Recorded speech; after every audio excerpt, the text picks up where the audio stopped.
What up, geniuses? I'm Kelly here, and welcome back to a Death Battle. That's right, guys. Holy shit! It's been 100 minutes since I've seen one of these. You guys may not know this, but so because Rooster Teeth is now permanently shut down, Rooster Death Battle used to be a part of Screw Attack, which was owned by or partnered with Rooster Teeth. But now that Rooster Teeth is gone, Screw Attack was done. Screw Attack was done, and Death Battle was done. So, or unless Screw Attack originally owned Death Battle, and then Screw Attack was done, and then Rooster Teeth took over, partnered with Death Battle. It's one of those two. Appreciate you guys will tell me down in the comments below. But with Rooster Teeth being gone, there was no more Death Battle. They didn't have the funds or the budget to do Death Battles anymore. So they went to do a GoFundMe or a Kickstarter, I should say. They did a Kickstarter, and they got way more than they bargained for. They wanted $75,000, but they got, I believe, $1 million or something like that. Hang on, let me look into that really quick.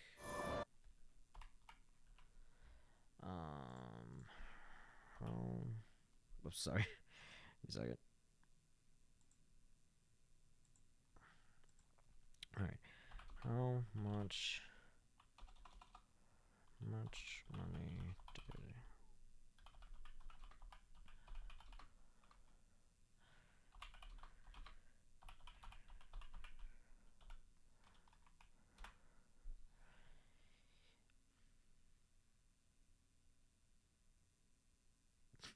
they got in 737,370 dollars, when the original budget was just for 70, I believe 70,000. I can't remember, but that's insane. Good for them. I really do enjoy these death battles. They're awesome. They're great. I believe the last death battle I ever reacted to was the Rocket Raccoon versus Stitch death battle. If you guys haven't seen my reaction to that yet, I'm glad I put it in the description. I tried. It was Stitch reacting to Stitch versus Death Battle, and I was holding up my Stitch Funko Pop and doing Stitch's voice while watching the video, and it was hard. I'm going to explain it to it really quickly, but basically, I just got out of work, and I always and since I first saw the thumbnail that Death Battle was doing Stitch versus Rocket Raccoon, a Death Battle, I'm like, oh my god, yes! I was just gonna do a plain old reaction, but then it came to me saying that, how cool and funny it would be if I did a Stitch impression and be like, Stitch reacts to to Stitch versus Rocket Raccoon Death Battle. So, and it went out pretty great, and I did a pretty good job. So even though I was dead ass tired, but still, I think I did a pretty good job. So, all right, but in this one we have Omni-Man versus Bardock. So this will get into spoilers for me when it comes to Dragon Ball, but I probably will totally forget about Bardock's backstory, because I know I'm kind of taking a little break from Dragon Ball at the moment. I will get back into Death Battle reaction, not Death Battle. I'll get back into watching Dragon Ball. Get back to Dragon Ball reactions eventually. But right now I have so many shows on my plate at the moment. I have so much other stuff to do in my personal life, so I still don't have a whole lot of time to react to 126 episodes. So I still don't have a whole lot of time. So, but they will come eventually in due time. So, but Omni Man, Invincible. I love Invincible. Love Invincible season 2. Can't wait for Invincible season 3. And yeah, they went on clicking here. I love Omni Man's voice. Played by James Old. Gosh, why the fuck I can't remember his name? You know, um, uh, James Jonah Jameson. I can't. Why can't I remember his name? Got butchers in my name again. Please tell me in the comments below. But yeah, I'm pretty excited for this. Until guys, let's get into this dead battle. Let's get it. And 3, 2, 1, play.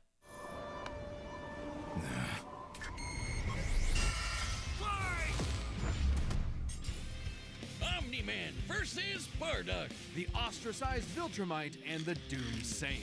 He's Wiz and I'm Boomstick. And it's our job to analyze their weapons, armor, and skills to find out who would win a death battle. Wow. Omni-Man, Earth's once greatest It's kind of hero. weird. Alongside the Guardians of the Globe, he protects... It's crazy to not see their avatars anymore. You know what I mean? Like for the past like what 3 to 4 years of Dead Battle, we've been seeing their avatars and the animation get better and better and better and better. But now they're just going back to their roots and just doing their voices. So which does make sense. You know, doing animation of their avatars is a massive budget, like on a limited budget, will make sense. So I'm pretty sure eventually. I'm pretty sure eventually they will go back to showcasing their avatars, but as of right now, just to save money, they're just doing their voices. Protected the world from all manner of threats. And then, in a single day, it all went horribly wrong. Why, Omni-Man? How, Omni-Man? Who, Omni-Man? Who indeed? Dude, Champion of Earth, best-selling author J.K. Simmons, yet it was all a charade. With his murderous rampage only brought to a halt thanks to his own son. It all starts with his home planet, Viltrum, which I hear is a totally lovely utopia. Through brutal mortal combat. With a K! Or, wait, no, Only that the came strong later. survive. Viltrumites are among the most powerful beings in the universe, even more so after they purge the weaker members of their species. As a vanguard of the Viltrumite Empire, Omni-Man infiltrated Earth as Nolan Grayson, expected to prepare the planet for Imperial assimilation. Which should have been easy, since he's got your classic strongman superpowers, I still and understand how he's that basically alien's alive, invulnerable, bro. easily knocking around asteroids the size of Texas. He can fly at unbelievable speeds, soaring from Earth to the planet Thraxa in under 1 week. Thraxa is, quote, a couple galaxies away, give or take, so a minimum of 2 galaxies. Damn. Beyond the Milky Way's neighbor Andromeda is the lesser-known Mass triangle. Effect Andromeda. This game, don't play it. Whatever you guys do, don't ever. If you guys never played Mass Effect yet, don't do yourself a favor. Don't play Mass Effect Andromeda. It's bad. Play the first 3 games. You'll be extremely happy. Angulum Galaxy, which is Hey, over Mass Effect Andromeda is not connected. Is not connected to the previous Mass Effect games. So there's no reason why you should play. Just play 1, 2, and 3. It just has the guys as Mass Effect 1 is a bit of a bitch. It can be a bit annoying, but 2 and 3. Chef's kiss, amazing. 2.7 million light years away. Reaching it in under 1 week means Omni-Man must have flown over 142 million times faster than light. Oh, and Viltrumites can't breathe in accelerated healing, space, so he flight, held heat, his and breath cold the whole resistance, way. and human And it's not like he was in a longevity, rush. smart He was on a physiology, super soul-searching trip, contemplating the significance of smashing his own son's face in. that battle that we had with Omni-Man was with Omni-Man Yeah, this versus is why I'm never having Homeboy. kids. You're missing out. But according to another Viltrumite, Homeboy, right? Datus, a bunch of other Homelander. Viltrumites who Why say actually Homeboy? were in a Homelander. hurry flew to Viltrum across the Virgo supercluster in less than 24 hours. That's over 20 billion times faster than light. You don't really need to rush anyway. The older a Viltrumite gets, the slower they age. According to the Invincible Handbook, Nolan is over 2,000 years old. And regardless of age, Viltrumites don't suffer muscle fatigue like humans do, so they rarely ever tire out. Seriously? Wish I had that. He's got parenting easy mode on, and he couldn't even handle that. I would have killed for that back when my daughter was born. Well, you would have to be a Viltrumite first. A Viltrumite's body contains smart atoms, which they subconsciously Boomstick's a manipulate. dad now? This cellular structure can effectively recall That's fun. certain states of being regardless of their present environment, reacting to changes I at thought it an was a atomic joke, level then. to perform but the that's real impossible. then. Yeah, Hey, like surviving Boomstick, your congratulations, man. intestines getting ripped out, or even more scary, ripping out your whole beard all at once. Ugh, only a Viltrumite could pull off something that disturbing. Nolan is incredibly tough, but if he faces superior forces, his smart atoms can adjust to make him even stronger by Smart atoms. comparison. This is why Viltrumites are considered invincible. Most weapons in the universe can't even scratch a Viltrumite like him. Even a ship's cannon like this one can't take down a Viltrumite, and it obliterated a massive solar disk nearly half the size of a star. Speaking of planets, he's strong enough to shatter one by flying straight through it. A planet so big it has a whole ring around it. The Roche limit factor dictates the size a celestial body must be in order to disperse orbiting material as a ring. In short, an Earth-sized planet can't support such a ring, meaning this one must be much larger. And don't get me started on how the ring is actually made up of dead bodies because, spoilers? Just go read the comic. If Roche isn't doing it for you, this planet also supports 5 moons in its orbit, and even the smallest is a perfect sphere, meaning its own gravity shaped it. At minimum, a moon like that must have a diameter of 600 kilometers, or 370 miles. Comparing this to the planet's diameter, we can tell this world is nearly 14 times larger than Earth. Or it was before, you know, kablam. Now, Omni-Man does have his weaknesses. Monsters like Ragnar's can pierce Viltrumite flesh, and he's extremely sensitive to a specific high-pitched frequency, which can destabilize his body's equilibrium. But his real weakness turned out to be, you guessed it, fatherhood. Thanks to his son Mark, Nolan began to re-examine his perspective and his place in the universe. He settled down in a new place, got himself a new job, and even had a new kid with his new wife, who's a bug. Yep. The bug lady, he banged a bug. Why, Omni-Man? How, Omni-Man? Hey, everyone deals with parenting stress in their own way. When Nolan was lecturing to Mark about how insignificant people are, Mark wasn't the only one he was trying to convince, if you catch my drift. Nolan Grayson's real mission isn't planetary conquest or saving the innocent. It's to discover if a violent man who can break the world can also be a good father. Godspeed, Omni-Man. Okay, so we have an Omni-Man. Up next is In the Bardock. far reaches of the cosmos laid a world with a people like no other, born and raised to do just one thing: fight. The Saiyans, a proud warrior people from the planet Vegeta, ruled by, King Vegeta. Well, narcissist much. Exactly. Their pride blinded them to the truth of their impending doom. But perhaps one Saiyan represented the best of them, even during their waning glory days. Bardock! Like, so I know a few things about Dragon Ball, but not everything. So. And if he goes Hence the reactions to Dragon Ball, Dragon Ball Z, Dragon Ball Kai. And guess what? Dragon Ball, Dragon Ball Z, and Dragon Ball Super. So. Oh, wow, and eventually I never Dragon Ball would've Daima. guessed. Right? What a curveball. So what does that make Turles? Who? Bardock was a cold-blooded killer, ruthlessly conquering planets in service to the Saiyans' true overseer, Lord Frieza. They didn't just conquer planets, they wiped out every living thing, Like leaving Gene, Frieza Kakarot, uninhabited rocks to teammates, sell Frieza, away. Dorito, time Bardock was an travel, asshole. Rock's a Well, sick until he wasn't. bandit. Bardock's story has evolved over the years, with multiple iterations to draw from. Including one where he's a brilliant scientist. But only one is considered officially canon. Bardock's demeanor began to shift when he met and eventually married fellow warrior Gine, and had 2 sons, Raditz and Kakarot. No, Bardock didn't go totally soft. He was still a ruthless warrior. You know that iconic red headband of his? It's stained with the blood of his fallen friends. Hardcore. Bardock could fly, move faster than light, and was naturally adept in using his ki as an explosive weapon. AKA shooting lasers from his hands. True to his brutal screw-you nature, Bardock's moves are all about overwhelming power. His final spirit cannon is like a ki-powered bazooka. His rebellion hammer ignites enemies on contact, and his rebellion spear basically turns him into a supercharged battering ram. The guy has no chill. He will run you over, break your spine, light you on fire, and then move on to the next guy. All in a day's work for a Saiyan. Marriage didn't change that. While Bardock cared for Gine, in fact being one of few Saiyans of his time to actually have a romantic partner, he was still no family man. Like most Saiyans, he saw his sons as nothing So that's more why than Goku's future not a family man either. Bardock was a low-class warrior, so it was He got from his unlikely his dad, kids like would grow brother, up like to be son. anything more than battlefield fodder. But they would still hereditary. possess the Saiyans' power, a transformation that was the key to their planetary devastation. Big Monkey!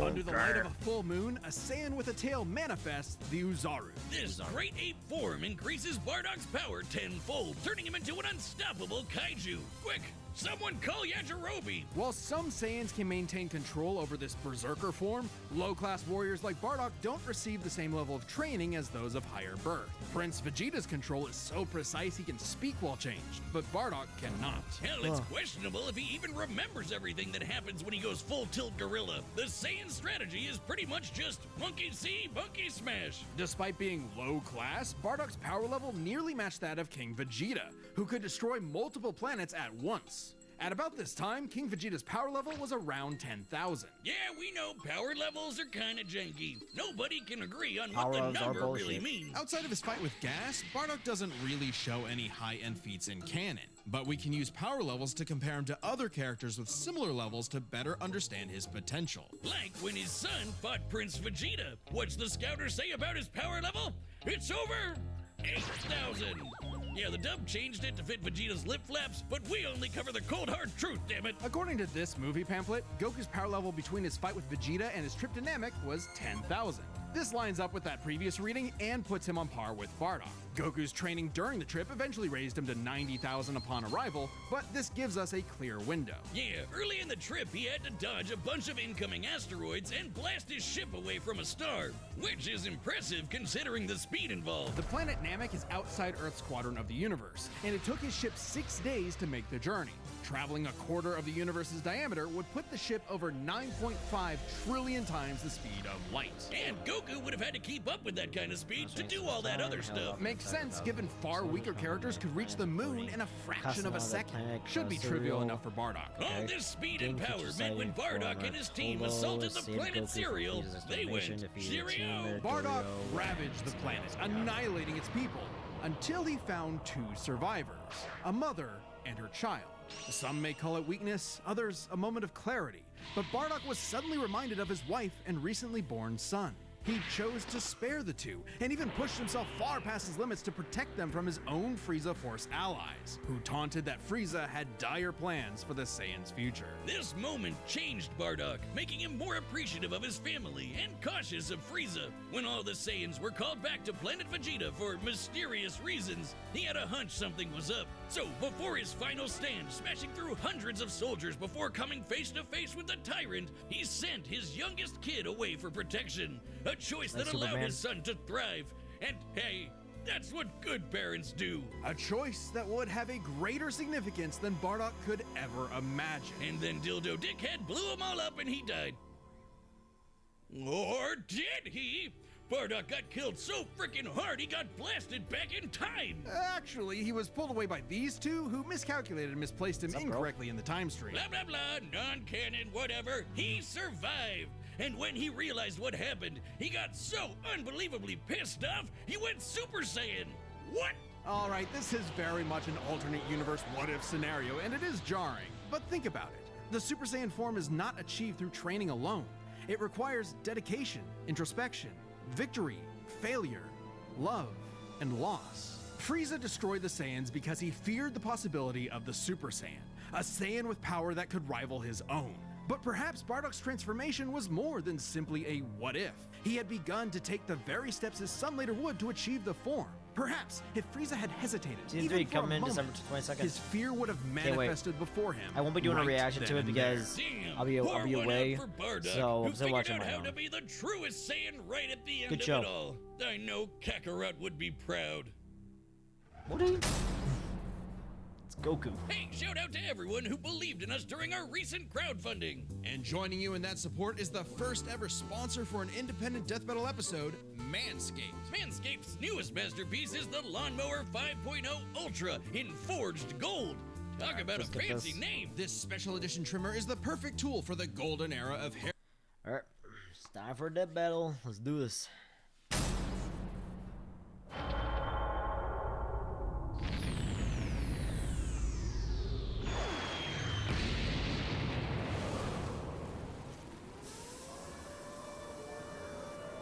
Below with positivity right now, I think he's gonna win below. Even though the majority of you guys have already seen this, great. It's still coming below. Another gross bug. My best bet, I still think Omni-Man's gonna win. This planet isn't anyone's to conquer. It's not a bad impression. Don't underestimate me.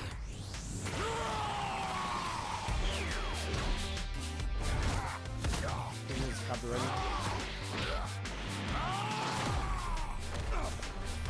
Just like my son, sticking his nose in places he's not ready for. My sons would kick his ass. Yeah, he would.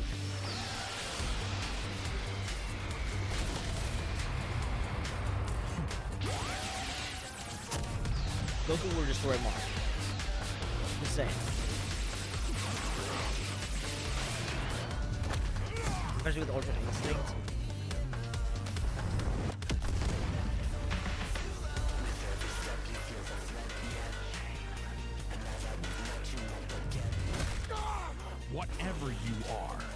You're an embarrassment.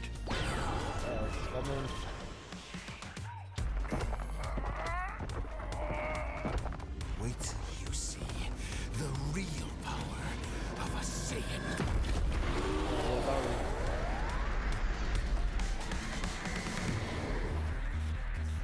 Am I supposed to be impressed?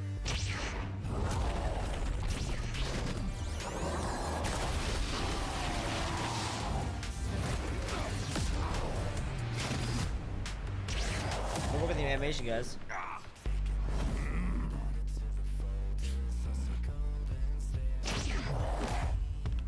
This is someone giving me Firestarter vibes. Sorry, not Firestarter, Fire Breather. You guys remember that? You guys remember that special? With that movie on the Cartoon Network? Bro, extremely underrated movie. I lost a tail. Shit. Oh, I got hit with his own tail.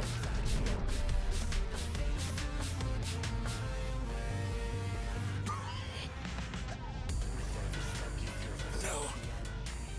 My sons need me. I won't let you take me from my war.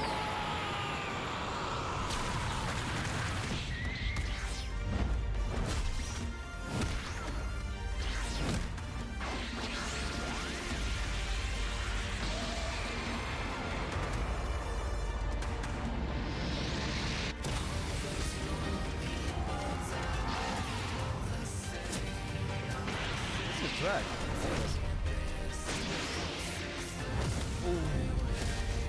I mean, I wish it was a shockwave. Your time. Even though it makes sense because of the sound space.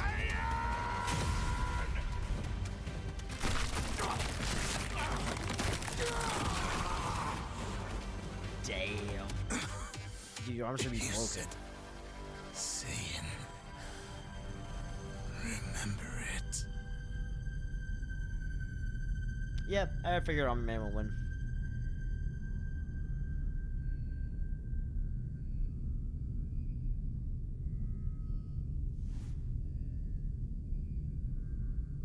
I'll do the ray tracing of the light. That's pretty cool. Yeah, I figured Omni-Man will win. These Gokus have got to stop picking fights with guys in capes. Pitting Saiyan against Viltrumite is fascinating. Among the many similarities, 5 specific categories stand out. Starting with speed.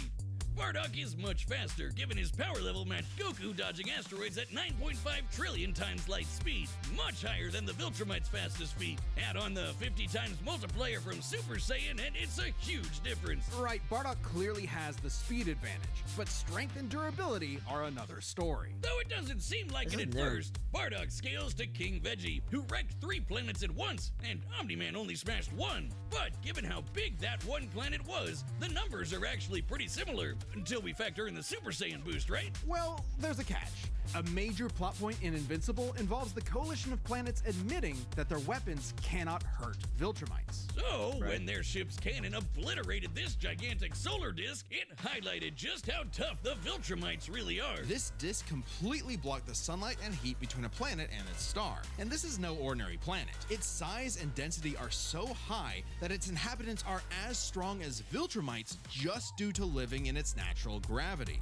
To fully block the light to such a planet and remain in consistent orbit, the disk would need to be positioned at its L1 point, the spot that creates an uninterrupted view between sun and satellite, and the disk itself must be about half the diameter of the star in question. This means the scaling of the disk puts it at 3 septillion tons. That's 24 zeros! Which makes Omni-Man over 11,000 times stronger than base Bardock. Not even the Great Ape or Super Saiyan forms could make up that difference. So strength goes to Nolan. Still, numbers aren't everything. As far as versatility in combat goes, neither had one distinct advantage that could win outright. Omni-Man survives in space for much longer, but Bardock barely squeaks out the edge here thanks to his ranged versatility with key attacks and, of course, Super Saiyan. Okay, let's address the Super Saiyan Bardock thing. It's perfectly fair to question whether... Alright, you guys get it. You guys get this point. Omni-Man won. Awesome fight, good animation, especially on that kind of budget. So, yeah, hopefully they'll continue. It's obviously they are because thanks to their Patreons and the Kickstarter, they definitely will be able to continue more. So, Trying to think what else to say. I don't know the words other than Death Battle is good to have you bad guys, Boomstick, Wiz, everybody else. Hopefully your old team is back as well. You know the other people behind the scenes, the other your old animators, the other voice actors, the researchers and stuff like that. So I really hope all the other people are back to help continue Death Battle, continue. Hopefully the guys continue to grow in the future. So all right. I just hope you guys enjoy my reaction. Again, I do apologize for lack of like anime reactions or animation reactions, cartoon reactions, stuff like that. I am slowly working on them. Because again, you guys need to remember that I am a one man army. I'm doing everything by myself. So I figured I should give you guys at least something rather than just leave you guys in the dirt. So like these things will take time, especially with my mom being home now. I won't be able to have that much time to edit or record or do anything. So like that I've been doing for the last 10 days. So but like I said, I will try my best to get out at least a few things before I leave. Because again, just let you guys know that I am leaving December 5th to go on vacation. And I'll be gone for 2 months or so. But I will be live on Twitch December 12th or 13th. I need to figure out what day the Game Awards is, but I'll definitely be doing a live reaction on Twitch, doing a live reaction to the Game Awards, and of course, before I leave, I will definitely be doing a video showcasing my votes for the Game Awards that for each category that I want to win. I've been doing that for the past 3 years, so yeah, hope you guys enjoy. I hope you guys will enjoy that video when it comes out. So, until guys, hope you guys enjoyed, and I'll see you guys at a brand new one later. Peace.